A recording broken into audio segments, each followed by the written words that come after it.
కేసీఆర్ పాలనలో ప్రతి ఎకరానికి నీళ్లు అందిస్తే కాంగ్రెస్ ప్రభుత్వం రైతులకు నీళ్లు ఇవ్వలేకపోతుందన్నారు ఎమ్మెల్యే పాడి కౌశిక్ రెడ్డి. కాంగ్రెస్ పార్టీ అధికారంలోకి నెల రోజులు దాటినా ఇంకా రైతు బంధు నిధులు విడుదల కాలేదన్నారు. ప్రజాపాలన పేరుతో మోసం చేస్తున్న కాంగ్రెస్ పార్టీకి ప్రజలు బుద్ధి చెబుతారని హెచ్చరించారు. నేను డిమాండ్ చేస్తా ఉన్నాను, ఈ ప్రభుత్వంని రైతులకి వెంటనే నీళ్లు విడుదల చేయాలి అని నేను డిమాండ్ చేస్తా ఉన్నాను. ఖచ్చితంగా దాంతో కొందరు అధికారులు మాట్లాడి మొన్న చెప్తా ఉన్నాం, మేము నీళ్లు ఇవ్వలేకపోతే ఈ నీళ్ల ప్లాన్ సక్కర్లేదు, టేలెండ్ వరకు నీళ్లు ఇవ్వలేకపోతామేమో కావచ్చు సార్, మీరు దయచేసి సహకరించండి. ఎటు పరిస్థితుల్లో సహకరించేది.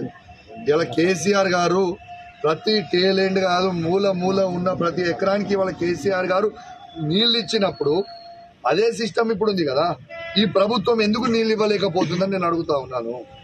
ఖచ్చితంగా నీళ్ళు అనేది రైతులకి ఇవ్వాలని ప్రతి మూలన ప్రతి ఎట్లయితే కేసీఆర్ గారు ఇస్తుండేనో అదే విధంగా ఇవ్వాలని నేను కోరుతా ఉన్నాను.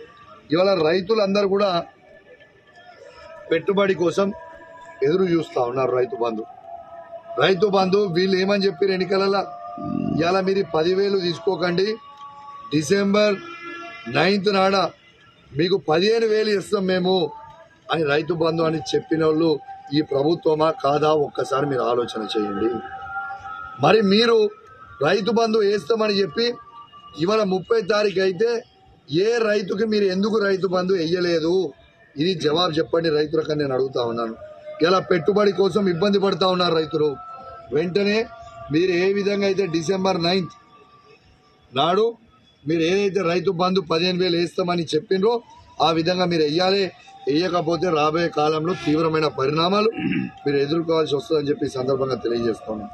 అదేవిధంగా గౌరవ తెలంగాణ తొలి ముఖ్యమంత్రి కేసీఆర్ గారు ఉండేనో, కేసీఆర్ గారు ఏ విధంగా అయితే 24 గంటల ఫ్రీ కరెంటు రైతులకు అందించారో అదే విధంగా కరెంటు అందియాలి అని నేను డిమాండ్ చేస్తా ఉన్నాను. మన అసెంబ్లీలో మాట్లాడుతుంటారు వీళ్ళు, ఓ మంత్రి ఉన్నాడు బాగా జాబ్తూ